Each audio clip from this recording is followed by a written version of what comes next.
incluso a veces tan difíciles como esta que hemos estado tratando por las condiciones que hay reales que tenemos. En este sentido, nosotros ya trabajamos en una habilidad, vamos a ver la otra. La habilidad directiva que nos corresponde ahora tratar es el diagnóstico. Pero vamos a hacer de todo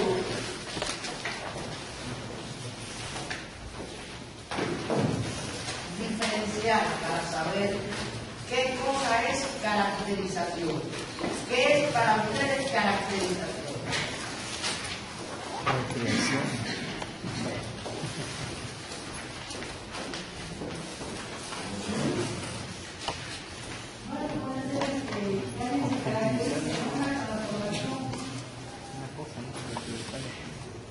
Es determinar los atributos peculiares de una persona o cosa, de modo que claramente se distingue de la demás. Es decir, ustedes saben y tienen dos hijos y ustedes dicen, voy a caracterizar a uno y voy a caracterizar al otro y voy a caracterizar, como es lógico, siempre van a decir las cosas que los caracterizan, pero que los diferencian al mismo tiempo. Es decir, que lo que es típico de cada uno. Pero ¿cuál es la importancia de conocer el diagnóstico y de qué espíritu diferencia vemos en cuanto al análisis crítico de la realidad? Bien. Ustedes sabemos que va al médico porque tiene dolor al lado derecho. El médico lo palpa, lo apunta y con la misma le dice, oye, si un buen médico dice arriba, tienes esa parte de ahí inflamada, pero yo no puedo decir, vamos a hacer un estudio. Él parte de su realidad, de la realidad de que tiene el lado derecho inflamado. Partió de la realidad, pero no se conforma con eso porque es superficial. Y dice, vamos a hacer un estudio. Y te manda a hacer un electro, te manda a hacer un ultrasonido, análisis de sangre, y te dice, cuando usted termine lo trae. Usted terminó todo su estudio con el médico. Y el médico vio la copia y dice, pero tienes cálculo en la rodilla. Si él no le dice nada, usted enseguida le dice, oye, ¿y qué es de mí? ¿Cómo va a ser esto? Es decir, usted pide el pronóstico. Lo normal es que el médico dé el diagnóstico y el pronóstico. Mira, tú tienes cálculo en la vesícula, pero tú tienes 60, 70 años y no estás en condiciones de una operación inmediata. Hay que ponerte una dieta, tienes que tener y después vamos a ver si se opera. Ese es el diagnóstico pronóstico integral. ¿Por qué? Porque él le dijo, mira, no te pueden operar, ¿por qué? Porque el análisis de sangre dice que puede diabetes y tiene el azúcar alta, pero además está hipertenso y no se puede operar. Es decir, que el estudio realizado me determinó un diagnóstico pronóstico. ¿Por qué diagnóstico pronóstico? Porque de él sale las posibles acciones a realizar para solucionar el problema, es decir, el pronóstico. Quiere decir entonces que el diagnóstico no es más que la determinación del estado actual contra el estado deseado, a donde quiero llegar, que es lo que quiero. El diagnóstico pronóstico integral. ¿Qué me dice? ¿Cuál es la importancia de él? Pues es una fotografía, una radiografía de la realidad.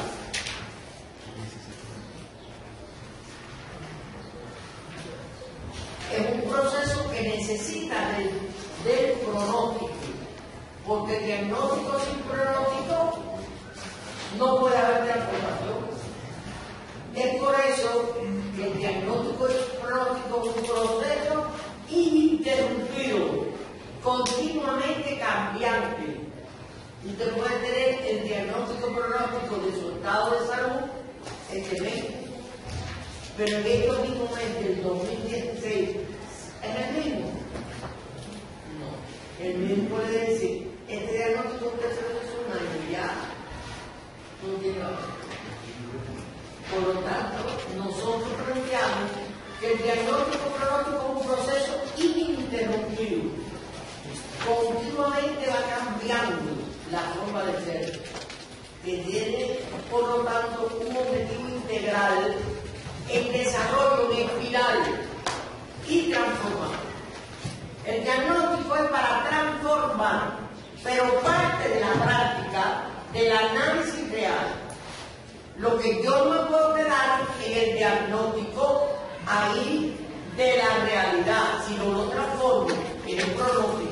¿A dónde puedo llegar? Quiere decir que yo comienzo con el análisis de la realidad a partir de la práctica.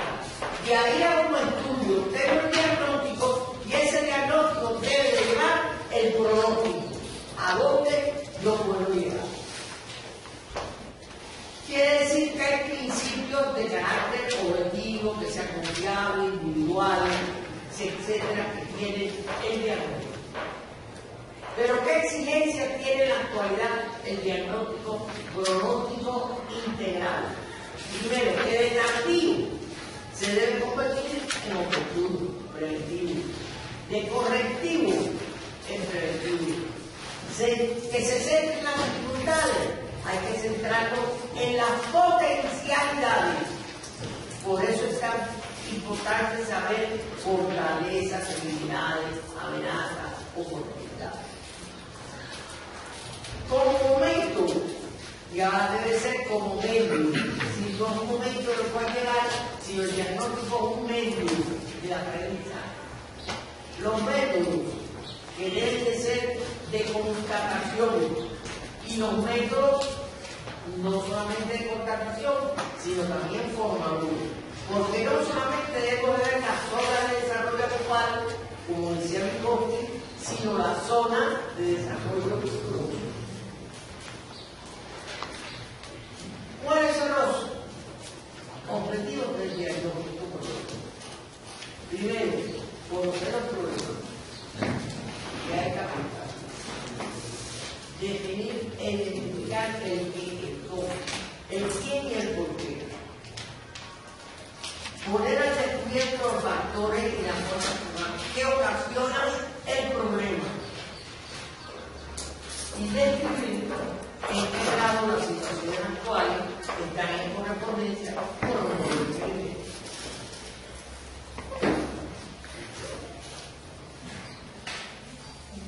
Nosotros debemos de preparar la información necesaria, pero que sea asertiva esa información, verídica la información.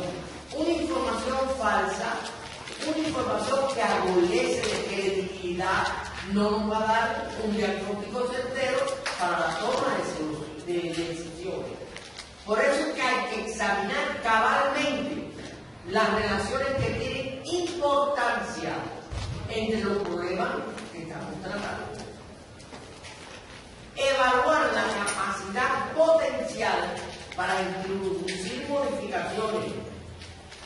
Quiere decir que las características del proceso del diagnóstico están, antes que todo, establecer prioridades. Miren, nosotros hicimos un diagnóstico muy a la ligera aquí, para poder tener para trabajar. Pero establecimos prioridades. Y dijimos de 6 problemas, ¿cuál es el más importante? El primero, que era la resistencia al cambio. Si no resolvemos la resistencia al cambio, lo demás no va a caminar. Es por eso que promueve la necesidad de los cambios. Pero además, el diagnóstico yo debo basarlo en creer en lo que se dice, pero también comprobar lo que se dice. Se cuantifican los resultados para que puedan servir como patrón de comparación. Cuando el diagnóstico lo hace la propia entidad, esa entidad lo ve como suyo, porque se siente como que está descubriendo el problema y aprendiendo a diagnosticar. Si a mí me dijeran que es mejor que el diagnóstico lo haga, como decía el compañero, en pequeños grupos colectivos, o contratar a una gente de afuera, yo le digo, no contrate. El diagnóstico debe hacerse por los dolientes, para ver de verdad hasta dónde van a llegar. Es por eso que nos va a permitir entonces establecer prioridades para trabajar sobre esto. Pero hay premisas que tenemos que tener en cuenta. Primero, que el tener problemas no constituye un problema. Todos los seres humanos tenemos problemas. Entonces, básico es que tenemos problemas. Si no, imagínense ustedes, no existirían. No deberán asociarse los problemas al agobio o a la desesperación. Cada problema deberá identificarse, clarificarse, clasificarse.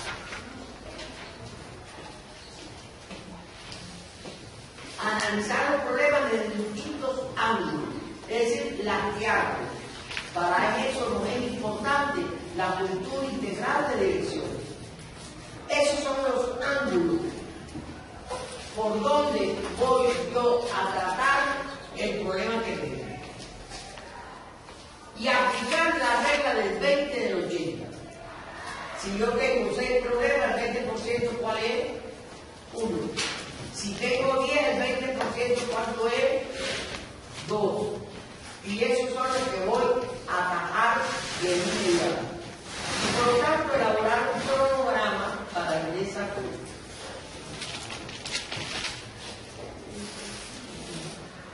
Hay que describirlo con claridad, señalar las insuficiencias, clasificar cada problema, pero sobre todo, ¿qué preguntas nos debemos hacer nosotros para hacer un diagnóstico? Lo primero, ¿por qué se realiza? Si no tenemos un porqué, no es necesario hacer el diagnóstico. ¿Qué se espera de él? Tercera cuestión, ¿con qué contamos para hacerlo? ¿Cómo se debe de realizar? Para ello tenemos el estudio del marco teórico, la exploración de las situaciones reales y la determinación de problemas y necesidades. Quiere decir que un diagnóstico científico en educación es el diagnóstico de los colectivos, y cuando hablo colectivo, hablo colectivo de alumnos, colectivo de profesores, colectivo de padres, un diagnóstico colectivo de trabajadores de apoyo. Esos son los colectivos que tengo. Y el diagnóstico de los procesos. ¿Cuáles son los procesos que tengo? Lo explicamos ya. Proceso de dirección, proceso básico y proceso de apoyo. Yo tengo que tener, para poder hacer mis objetivos, mis indicadores, para poder hacer mi proyecto educativo, yo tengo que tener un diagnóstico certero de lo que estoy hablando, de los colectivos, es de los padres, de los procesos que tengo, que son los que se realizan en la escuela. Y entonces, de esos dos, yo tengo el diagnóstico de la entidad, el diagnóstico de la institución, el diagnóstico de la escuela. ¿Y para qué se hace un diagnóstico? Para la toma de decisiones. La toma de decisiones es la esencia del trabajo directivo. Lo que ustedes están haciendo todo el día es tomando decisiones. Por lo tanto, la esencia del trabajo de dirección es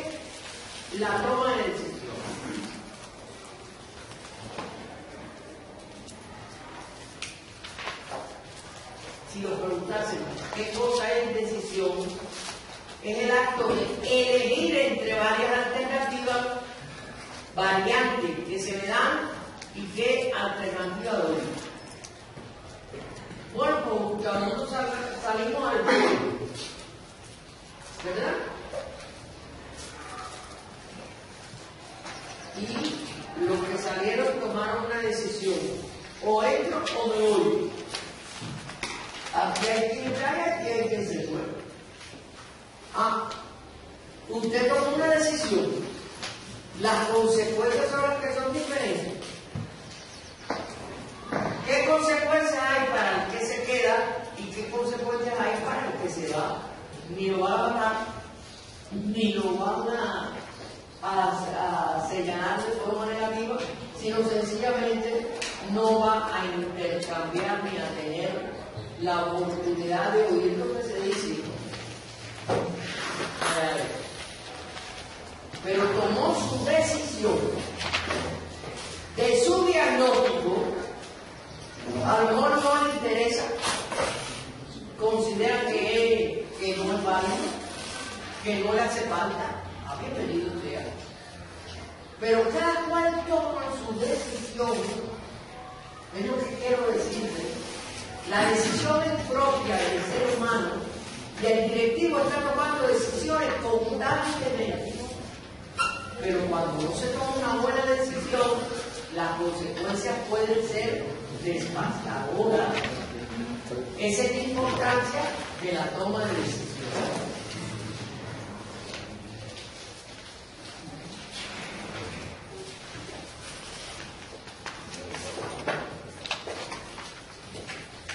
¿Cuáles son los tipos de decisiones que podemos tomar? Decisiones estratégicas, decisiones tácticas y decisiones operativas. Para la toma de decisiones hay que tener la certeza de lo que se quiere lograr. Saber que vamos a correr un riesgo cuando tomemos una decisión. Y la incertidumbre ante la toma de decisión.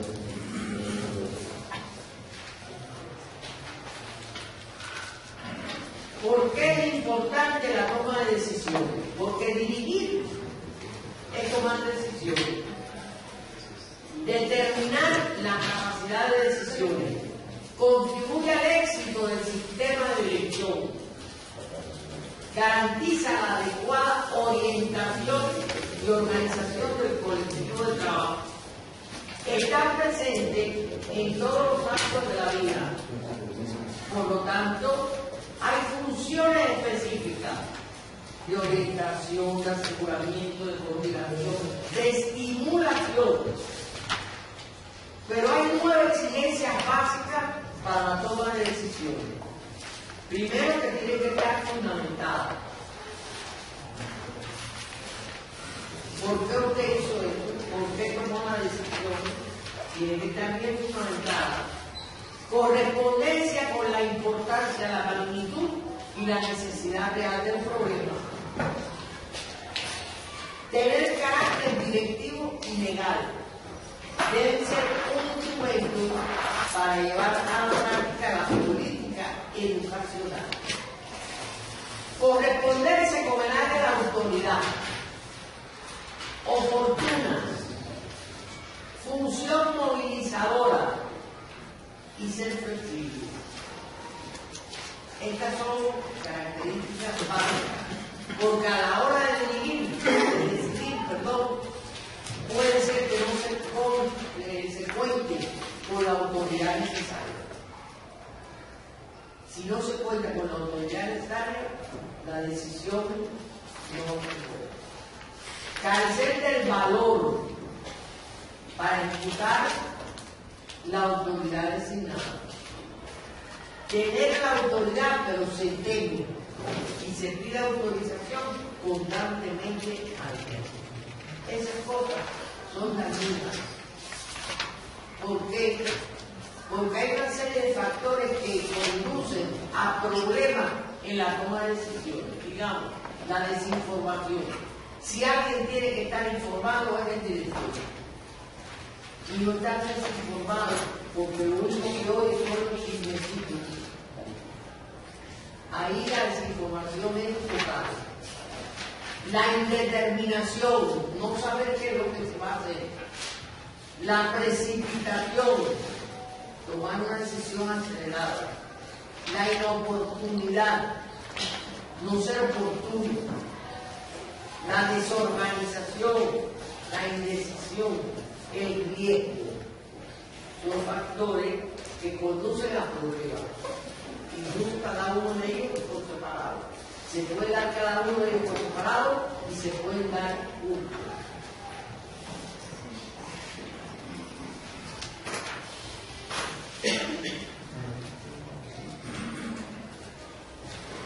Por lo que, si nosotros decimos que dirigir es tomar decisiones y solucionar problemas, vemos que hay que actuar y que tiene que ver también con la creación.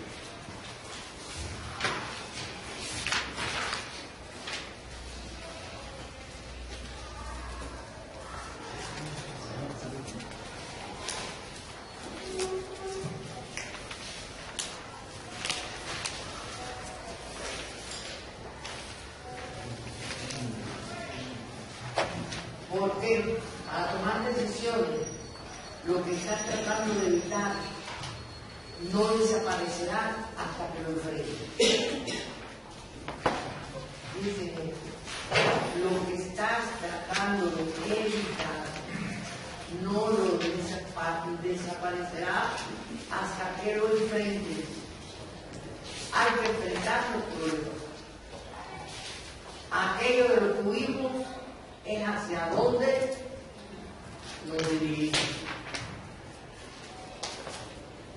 Y el mayor riesgo de la vida es no arriesgar. Quiere decir que en la toma de decisiones ustedes están agregando constantemente. Pero hay que saber tomar decisiones. Hay que saber agregar. No se puede vivir sin agregarse, sin tomar decisiones clave en la vida, porque esa es la vida, una toma de decisiones. Y el que dirige su actividad esencial es tomar decisiones. Bien, ¿qué relación ven entre el proyecto educativo y el diagnóstico y la toma de decisiones? Bueno, yo entiendo que el proyecto educativo es el que le da forma a tu escuela, y si yo voy a tomar alguna decisión va en función a lo que establecimos todos en ese proyecto. Entonces creo que en esa parte es donde tiene que ir relacionado.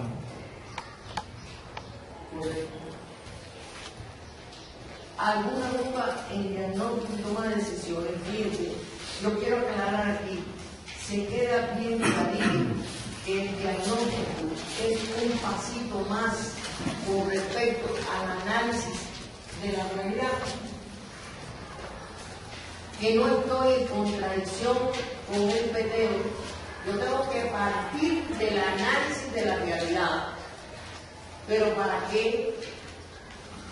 Analizar la realidad para poder tener un diagnóstico certero, pero un diagnóstico que es pronóstico e integral, un diagnóstico de todos los aspectos de la escuela.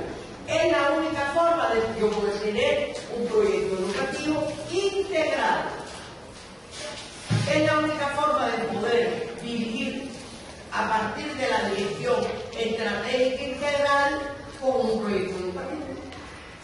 Si yo no diagnostico cómo están los padres, cómo están los alumnos, cómo están los maestros, si yo no diagnostico las cuestiones de los procesos básicos de apoyo y de dirección, yo no puedo hacer proyectos, no puedo, porque no tengo forma de realizarlo, aunque quiera. Me pierdo en la vagabunda y vuelvo otra vez a teorizar, y ya no hay que teorizar tanto. El momento, repito, es de actuación. Bueno, criterio alrededor del diagnóstico. ¿Se comprende lo que estoy diciendo? Diagnóstico quiere decir que niega a partir de la realidad. A ver, ¿qué pasa? El recto murió. ¿Qué relación hay entre diagnóstico y análisis crítico de la realidad? A ver, otro.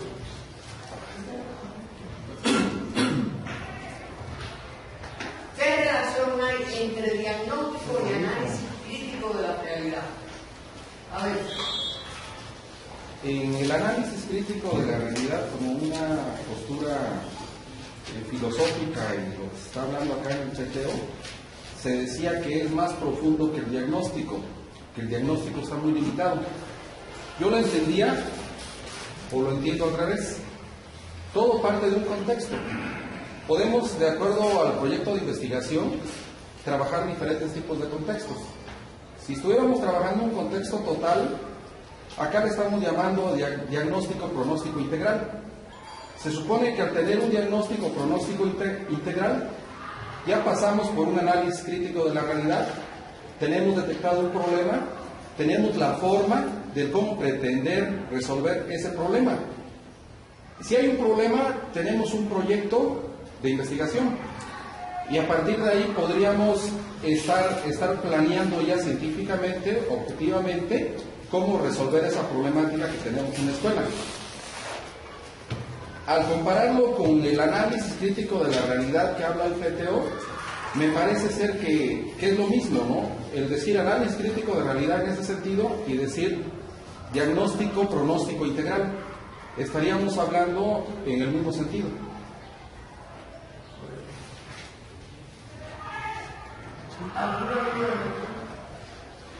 Esto es pendular. A ver, ¿usted qué quiere decir?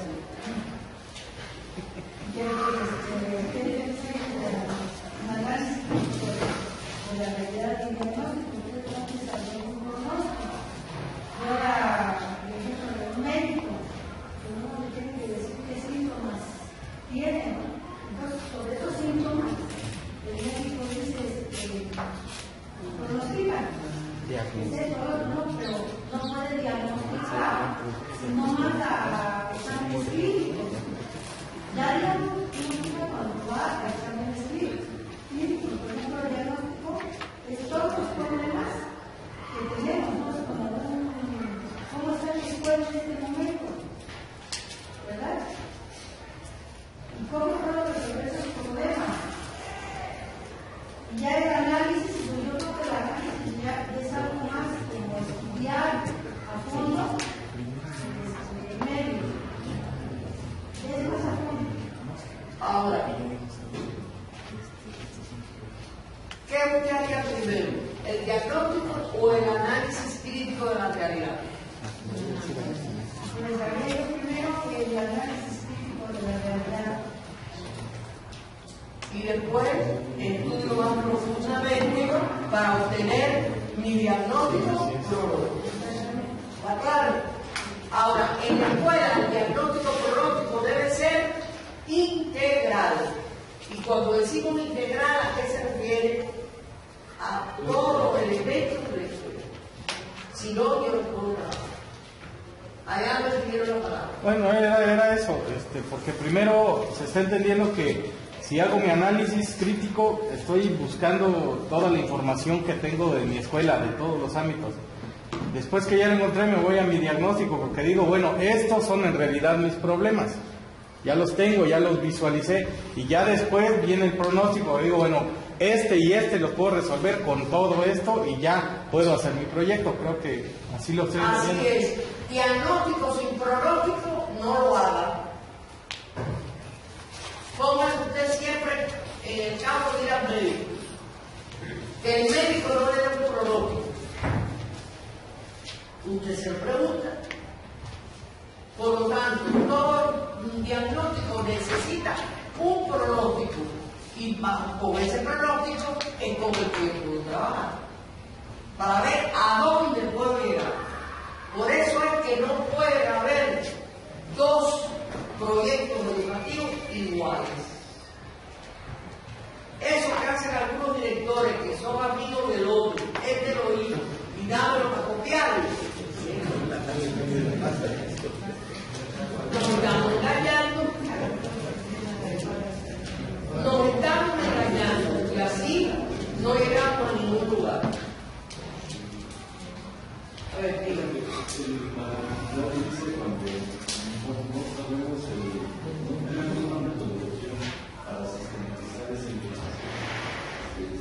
análisis crítico de la realidad va a hacer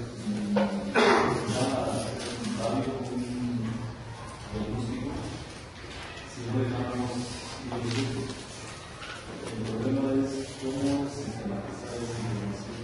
Aquí no encontrar mecanismos o formas para poder reconocer cómo tendríamos que hacer esa sistematización de información. Igual para aplicar el ley tiene la situación de la prórroga de la administración.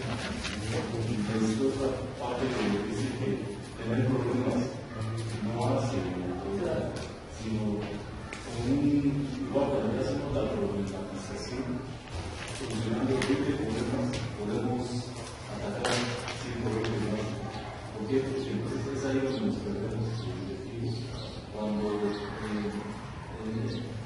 no sabemos sistematizar esa información, no podemos reconocer, no sabemos problematizar.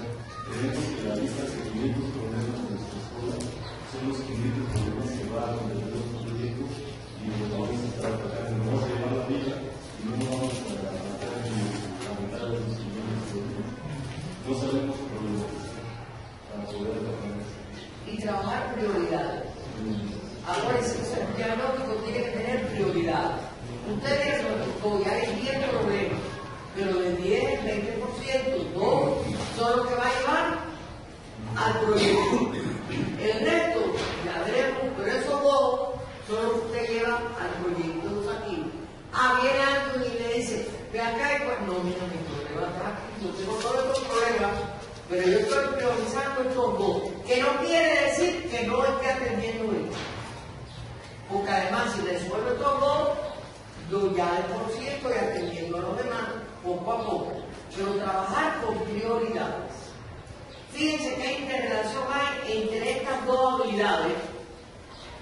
Dirección estratégica integrada para el proyecto educativo y diagnóstico cronológico integral. Yo no puedo tener un proyecto si no hago un buen diagnóstico. ¿Y el diagnóstico para qué? Fundamentalmente para poder trabajar en mi proyecto educativo. Por eso es que ya estamos viendo la interrelación de 2 habilidades. Pero hay una tercera habilidad que es importante, que es el trabajo de equipo. Vamos a ver si esto no me falla, no ha estado pegado.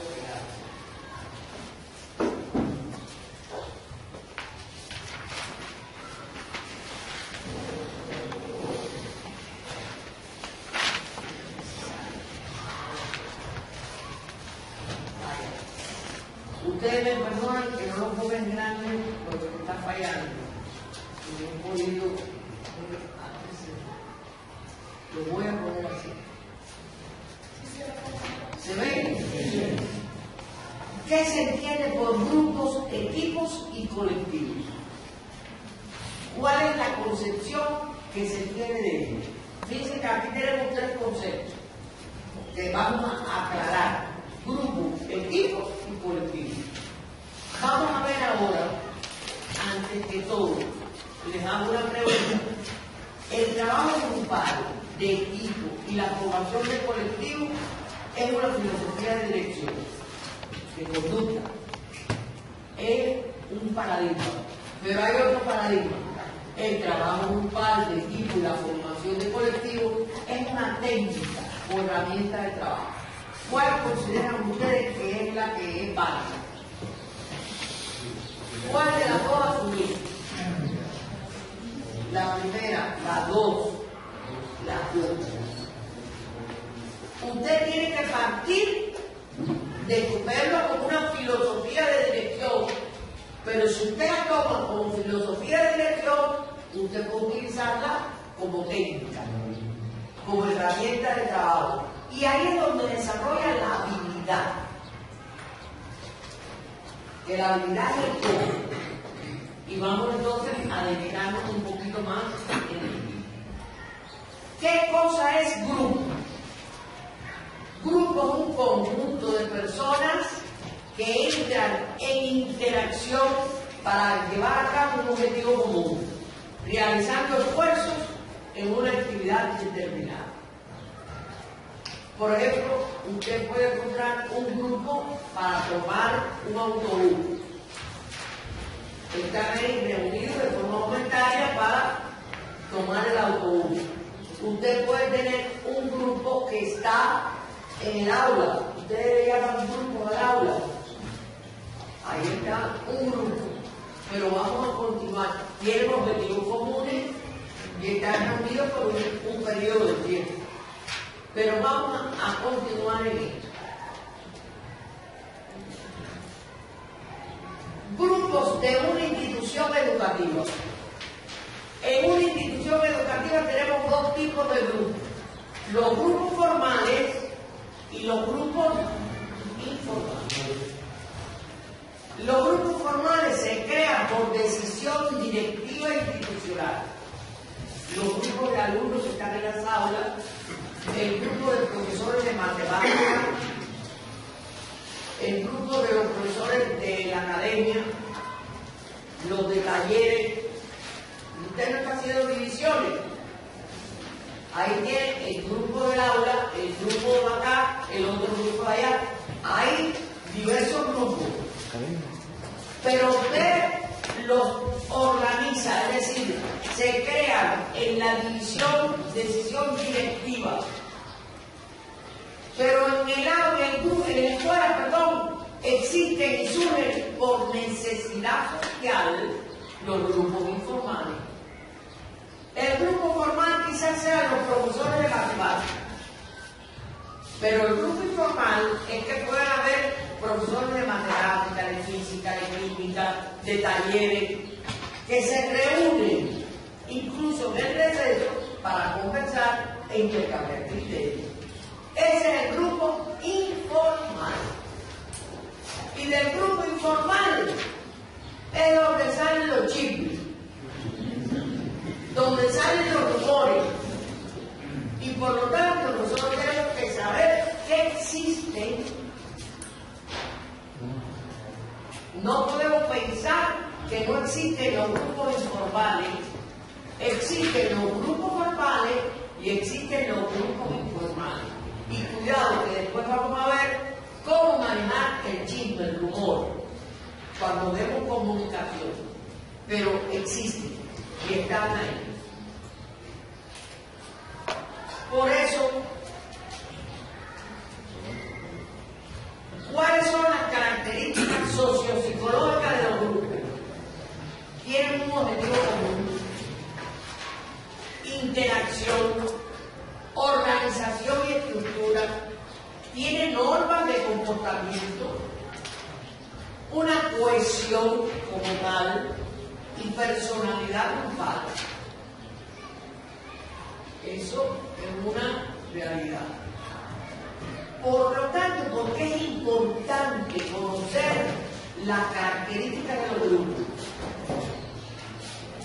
Primero, porque estaremos entonces preparados para los resultados, positivos o negativos. Se puede intervenir proactivamente, porque sabemos de la existencia de los grupos. Pero en la etapa del desarrollo grupal tenemos formación del grupo, desarrollo del grupo, consolidación del grupo, creativa madurez. Cuando ya el grupo llega a su creativa madurez, deja de ser grupo para convertirse en equipo.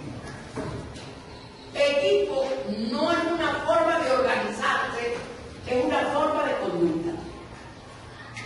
Por ejemplo, ustedes tienen los equipos de fútbol, ¿no es?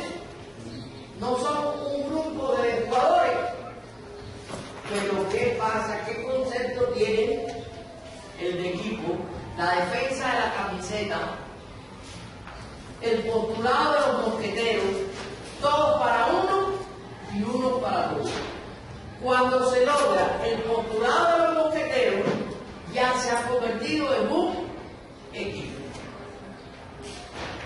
Y ahí tenemos la diferencia. Así, vamos a hablar entonces del colectivo. El colectivo está constituido por grupos unidos por lazos profesionales, laborales, etc. Un conjunto de personas organizadas con un fin común, completamente comprometidas y motivadas por un propósito, un objetivo de trabajo y un planeamiento común, y con responsabilidad mutua compartida. Ahora, ¿qué es lo importante aquí? Fíjense que dice que el colectivo está constituido por grupos. Pero lo importante aquí es que tanto el grupo solito, como el colectivo trabajen como equipo. Entendamos esto. Equipo es una concepción de trabajo. El grupo puede trabajar como equipo. Y si los grupos son equipo y esos grupos que forman el colectivo, será más difícil o más fácil que el colectivo trabaje como equipo.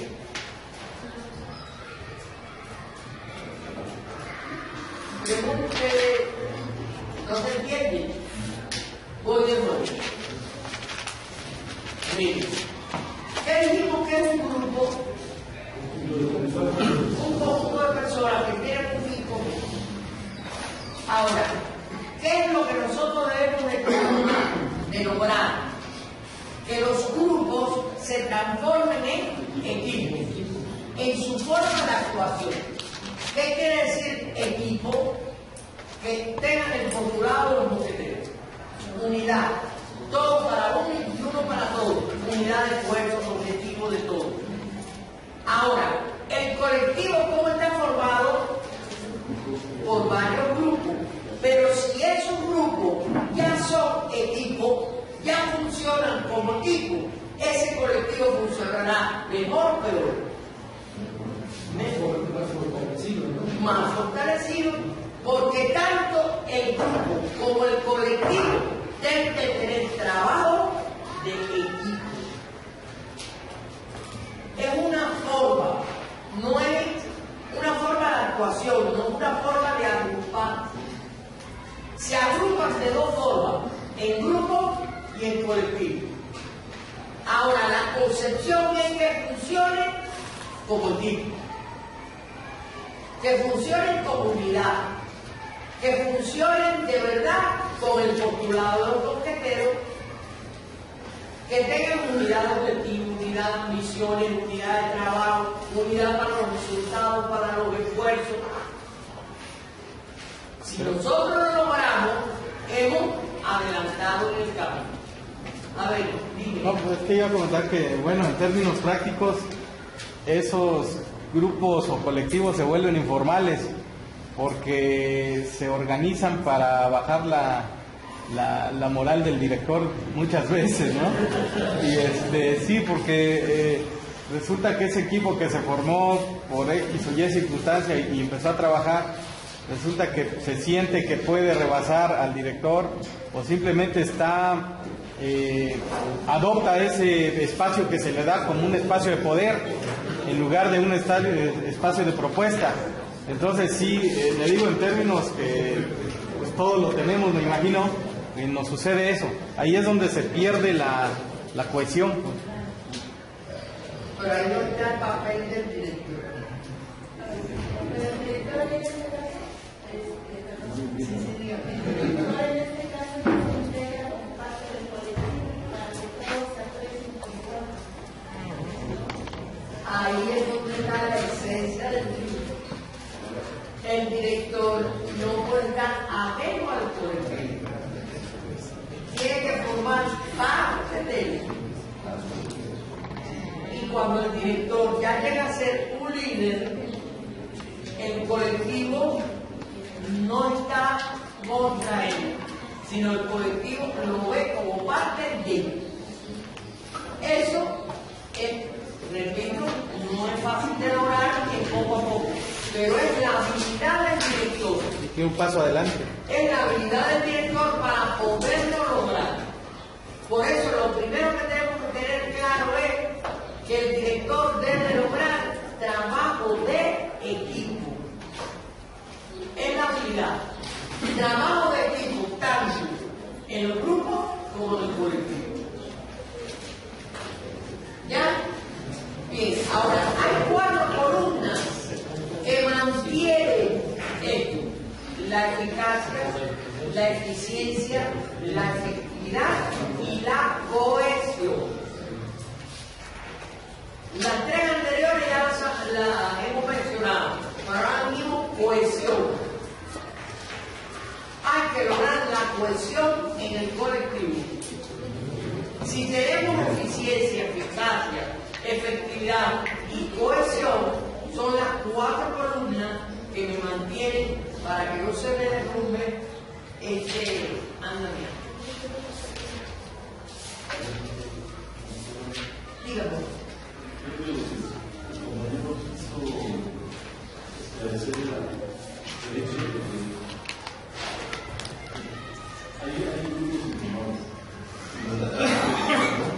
No va a hacer que se desaparezca el problema. Entonces, a eso se debería esos grupos comunales. Si pretendo de creer que no existen y ahora me después todos esos grupos, no, y me busco, me intento no creer que existen y que no me va a sancionar el problema. Entonces, ¿cómo hago para que se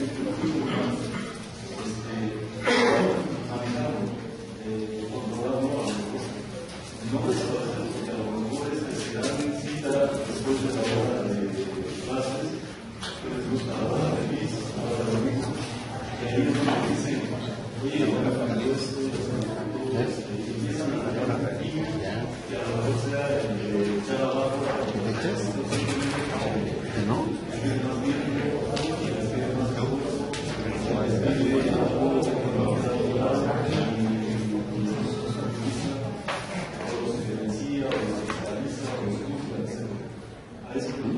Sí, por ahí va. Y por supuesto que ellos no hacen un team es un grupo que en ese momento igual para ellos no era por escrito, porque dicen igual verdad que en caso nunca eran los mismos que tenemos 13 veces amor, eran los mismos si eres tú o no eres tú, no una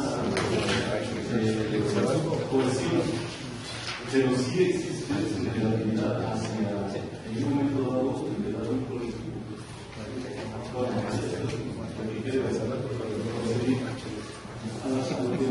tenía la idea de que el colectivo tenía que ser todos mis padres de familia, todos mis hermanos y todos mis días.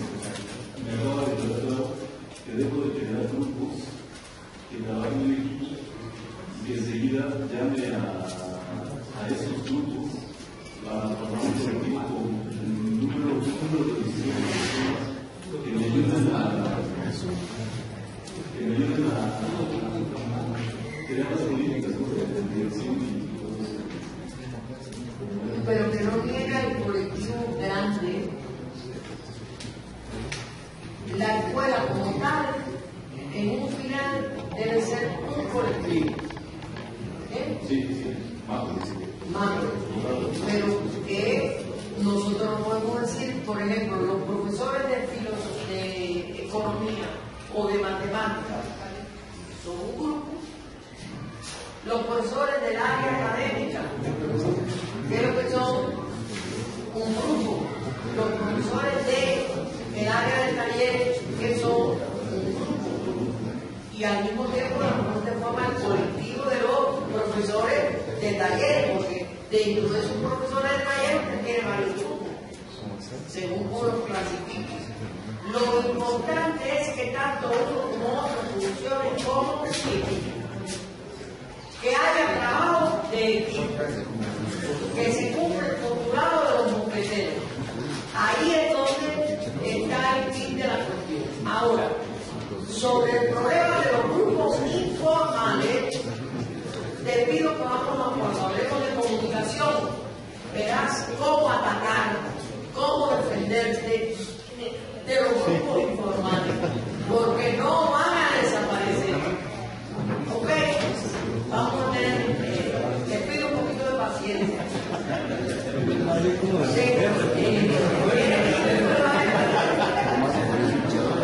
Dentro del colectivo hay una persona que ocupa el puesto de director o jefe del mismo. Eso es algo que está bien claro. ¿Cuáles son los requisitos básicos del trabajo del colectivo escolar? Tener objetivo común,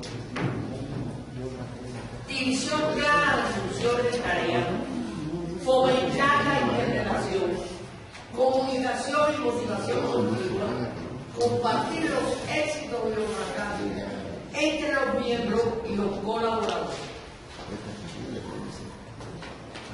Todo colectivo escolar debe ser fundamentalmente un equipo constituido por miembros del grupo donde prime la consigna de los mosqueteros, todos para uno y uno para otro. Eso es lo que a nosotros nos debe de quedar bien clarito. Los colectivos deben de tener una misma meta. Es lo que une a un colectivo.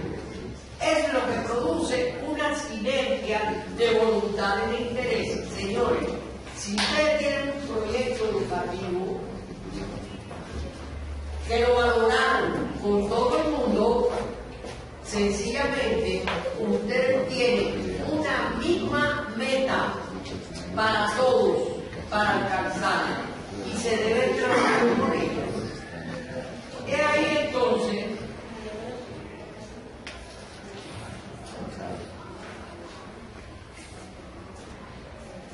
como el trabajo de grupo es esencial. Una cosa es trabajo en grupo y otra cosa es trabajo de grupo. El trabajo de grupo o trabajo de equipo es fundamental. El colectivo en su etapa de formación va desde su inicio, su organización, su integración y cuando llega ya a la madurez. Cuando llega a la madurez es que ha alcanzado un alto rendimiento. Las reglas para el trabajo del colectivo son las reglas para el trabajo que dijimos aquí cuando comenzamos. Todos opinantes, todo el mundo tiene derecho a hablar, hay que respetar todas las opiniones, etc.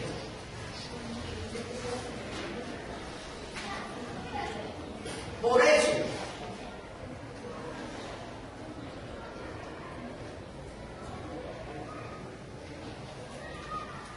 vamos a reforzar algunas cosas de esto. Sobre la escucha, vamos a hablar después también de comunicación, pero en el equipo, y para que el trabajo de equipo tenga resultado, tiene que haber una buena escucha activa. Por lo tanto, el equipo es un grupo en su etapa de madurez. Las personas reconocen su interdependencia y entienden que tanto las metas personales como las del equipo son más fáciles de alcanzar. Reina el clima de confianza. Comunicación abierta, honesta. Como es lógico hacer esfuerzo por entenderse, los conflictos se toman como algo normal que ocurre y que es necesario solucionarla. En el trabajo de equipo debe existir un clima de colaboración y apoyo. Por lo tanto, repetimos que es un conjunto de personas organizadas con un fin común. El clima sociopsicológico me ayuda al trabajo del equipo. Cuando sea democrático, humanista, invención y riesgo, se propicia el clima de acción y ese clima creativo posibilita encontrar nuevas combinaciones en el trabajo de equipo. Por lo tanto, para poder tener trabajo de equipo en los grupos, en el colectivo, hay que tener claridad en las metas que se desean alcanzar. Y la claridad en las metas que se desean alcanzar me la da mi proyecto educativo, el cual he hecho gracias a mi diagnóstico. Estar convencido de que el mejor medio para lograr la meta es el trabajo de equipo. Seleccionar el equipo, asegurar el apoyo y compromiso, determinar las tareas y objetivos y responsabilidades de cada miembro. Hay que delegar para poder trabajar con trabajo de equipo. Establecer un sistema de medición que me permita evaluar el progreso, favorecer el riesgo, la creatividad, potenciar la cooperación, mantener informados a los miembros, repartir éxitos y fracasos. No puede ser que los éxitos sean míos y los fracasos son del colectivo o de los grupos. ¿Cuáles son los parámetros que yo puedo tener para medir la efectividad del trabajo de equipo? La productividad alcanzada, la implicación afectiva, la satisfacción lograda por los miembros, sentimiento de estatus de pertenencia, resultados creativos. Por lo tanto, para un correcto desenvolvimiento del trabajo de grupo y lograr un trabajo de equipo, hay que tener en cuenta los elementos que participan, su preparación, reglas, roles, así como de qué forma decidir, y la necesidad no solo de un pensamiento lineal, sino de un pensamiento lateral, divergente, las discusiones, las contradicciones, porque si no, no hay desarrollo para entonces llegar a consenso. Donde no hay contradicción, no hay desarrollo, no hay problema. Es decir, la diversidad natural, urbana, social, cultural, como riqueza a potenciar y articular. Diversidad, identidad y articulación. Quiere decir entonces que de lo que decíamos al inicio, ¿cuál de los dos asumir? Podemos considerar que es los dos. Primero, tengo que asumirlo como una filosofía de dirección. Estar seguro que así es como se debe de trabajar. Y segundo, entonces, utilizarlo a partir de la técnica. Porque si yo pienso que yo soy el único y sé hacer las cosas, si no sabe, y usted sigue siendo autoritario, conductista, menosprecia a sus trabajadores, el cambiar no está más allá de nuestras propias cabezas. Bien, vamos a juntarnos entonces ahora para hacer una actividad práctica. Dice, carencia de las habilidades directivas que se manifiestan en cada uno de los problemas. 1. Resistencia al cambio. Aquí le pusimos falta de trabajo en equipo. 2. Análisis integral del contexto. Aquí, diagnóstico y pronóstico. 3. Actualización pedagógica para las funciones directivas y docentes. Aquí es dirección estratégica integral. 4. Relaciones interpersonales, trabajo en equipo y colectivo. 5. Adeudo y recursos materiales, dirección estratégica integral. 6. Interpretación de la actividad sindical. Falta de trabajo en equipo. Claro que tiene su explicación, ahí lo dejamos. Sí, yo solamente quiero, bueno, al final. A ver, ahora el grupo 2. La pregunta es de los 6 problemas, ¿cuál es la habilidad directiva que más se repite como carencia? En la primera, estuvimos acá comentando la que más se repite es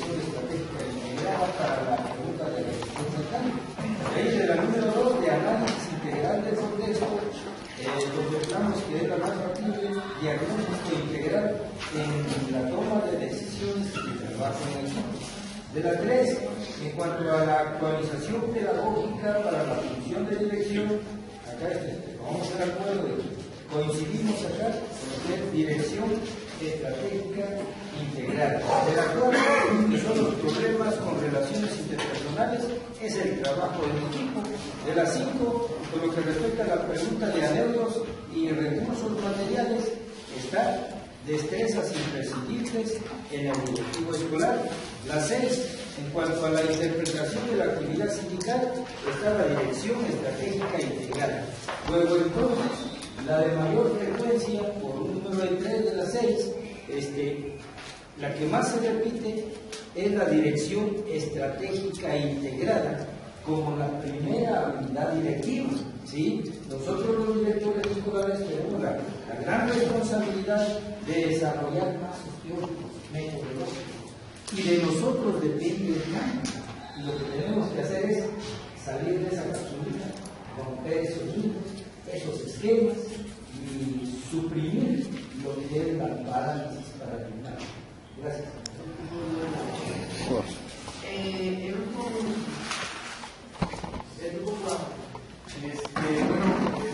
La pregunta concreta fue ¿cómo consideras que se debe organizar la escuela y por qué? No aplicó el 80-20 porque hubo dos propuestas. La primera respuesta es por grupos de trabajo que funcionen en equipo para que se establezca el colectivo. Esa es una. Y la otra es por grupos de trabajo que trabajen en colectivo y funcionen como equipo. Entonces, ahí nos quedamos en esas dos propuestas. Bien, bien. Está bien el avance que han hecho ustedes. Solamente decir algo porque yo sé que no es fácil, porque a mí a veces se me va hablando. Y llevo ya tiempo continuando y hablando de esta cuestión. Tienen que cuidarse cuando ustedes hablen en lo que es trabajo en equipo y trabajo de equipo, o trabajo en colectivo a trabajo de colectivo, o trabajo en grupo y trabajo de grupo. Hay una diferencia sustancial. Ustedes necesitan trabajo de grupo, trabajo de colectivo y en general trabajo de equipo. Que ambos funcionen como equipo. Pero no es lo mismo trabajar en grupo que tener trabajo de grupo. No es lo mismo trabajo en colectivo que trabajo de colectivo. Y por lo tanto no es lo mismo trabajo en equipo que trabajo de equipo. ¿Se comprende lo que digo? Porque es que a lo mejor lo tenemos claro en la mente, pero confundimos a nuestros maestros o con lo que estamos hablando. Debemos de tener bien preciso que debemos de llegar al trabajo de equipo como forma de conducta, que la gente actúe defendiendo la camiseta. Es lo que se quiere decir con esto. Ahora, ¿cómo yo lo voy a organizar? Yo voy a tener grupo y voy a tener colectivo, pero que van a funcionar como equipo. ¿Se entiende esto? El equipo no quiere decir que sean 4, 5, 6 personas. Es la concepción de la integralidad, de la unidad de objetivos, de la unidad de metas, de los objetivos a lograr. Es lo que defiende la camiseta. Ese es el equipo. Ahora, el equipo cuando